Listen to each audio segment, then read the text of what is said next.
Hello and welcome back to Johnson Branch Farm. My name is Rachel and my family and I are doing what we can to grow and produce as much good, clean, natural food as possible. And one of the ways that I am working towards preserving that food and making it more digestible and full of more nutrition is by fermenting it.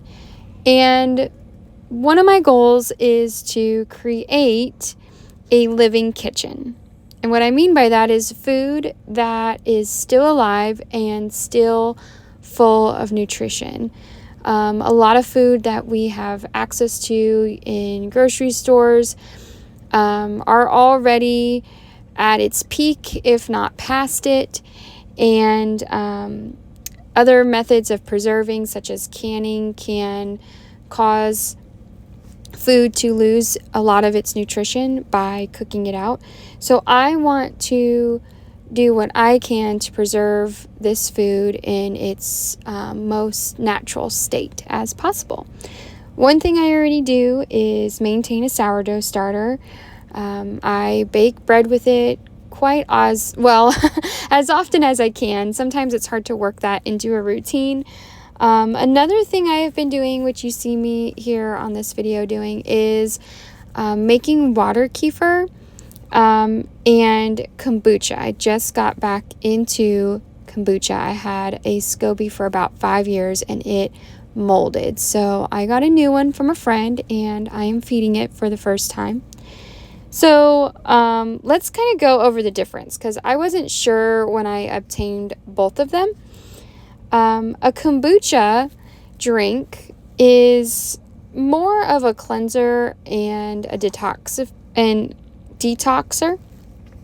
It also is full of tons of good bacteria and probiotics that your body needs. Whereas a Kefer, now there's water Kefer and there's milk Kefer. So far I just have water Kefer, is a stronger probiotic drink and is better for your immune system. So if you're looking to just detox, you may want to lean more into kombucha. If you're looking to boost your immune system and your gut health, you may want to lean more into water Kefer. I am going to intermingle them and drink them both because I feel like at this time I really need both. Both basically feed off of the same thing. They need sugar water. Kefer grains are just sugar and water that they sit in and do their job, where kombucha requires tea. It's a fermented tea, as well as sugar. And then for both drinks, when you go to do the second ferment, you just add in some fruit. You can make a simple syrup, or like you see me doing here, I'm taking a shortcut and using juice this time around. The tea I use is black tea. I have known of other people using green tea and flavor tea. I've also heard of people using honey. However, I think when you start getting into things outside of sugar and black tea, it might be called something else. I'm not really familiar with that. I just use regular organic cane sugar and organic black tea. So before you feed it, you need to transfer your liquid into these bottles. I put about a 1/4 cup of juice in each of the bottle for my Kefer and my kombucha. For Kefer grain, you don't have to hold back any of the liquid, but with kombucha you do. I keep the Scoby and about a cup of the liquid, and that will be what feeds into your next batch. So for Kefer, I do about a 1/4 cup of sugar to a quart of water. I'll do half of that 1/4 cup brown sugar, half of that 1/4 cup white sugar for a 1/4 cup total. And I just put it in a saucepan with some water, about a cup or two, heat that till it's dissolved. Then I add the rest of the quart of water. Once it's cooled, I add in my Kefer grains and that'll sit on the shelf for a couple of days. Now with the kombucha, I make This is probably anywhere between 1.5 gallons. The great thing about all of this is it doesn't have to be exact. It's pretty easy to do once you get in the rhythm of it. So let's say this is 1/2 gallon. I do 1/3 cup of sugar, white cane sugar, organic, in about 1 cup of 2 of water on a saucepan. Heat that till it's dissolved, and then I steep my tea. I do 4 organic black tea bags. Steep it for about 5 minutes, take them out, let that sit and cool, and then I will take the cup of kombucha liquid I held back, my Scoby, add that concentrated sugary tea, and then add in water to top my jar off.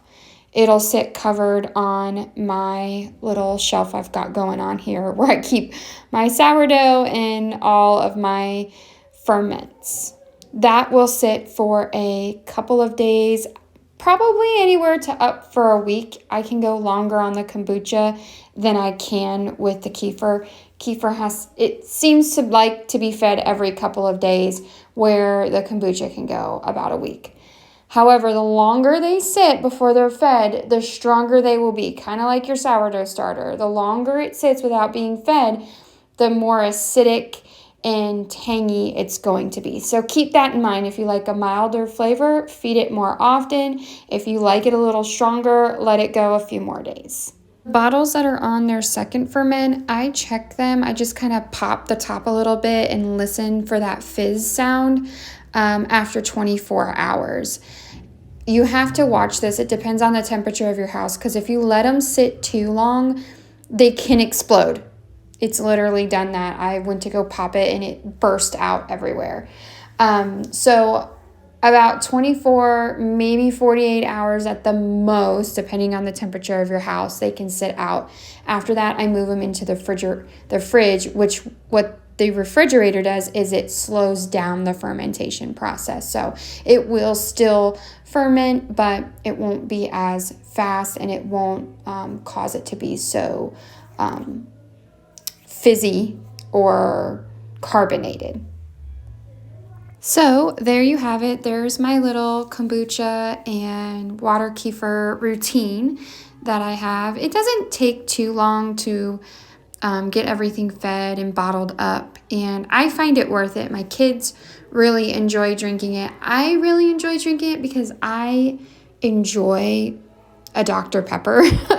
I like carbonated drinks, so this kind of replaces that craving for me.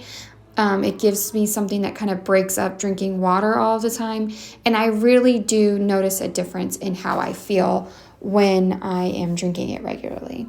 So I am going to make pizza for lunch. This is one of my convenience foods. I know I talked about having sourdough and making things with my starter. I need to get in the rhythm of just making pizza dough and keeping it in the fridge every week. But if I'm running out of time or I'm in a pinch, I will just make a yeasted dough. Super simple. Flour, salt, water, and yeast. I'll put the recipe that I've been using for years down below if you're looking for a good pizza dough recipe. I don't even let it rise. I just mix it and then divide it into 2 and roll it out, and we put our toppings on it. I even use sometimes marinara sauce, like spaghetti sauce, depending on what I've got. Today I'm doing half of one with veggies, and then both of them will have salami and cheese on them. So that is what we are having for lunch today. Thank you so much for watching. I hope you find this helpful and maybe inspiring. Maybe it's something that you can do as well. May the Lord bless and keep you. Until next time.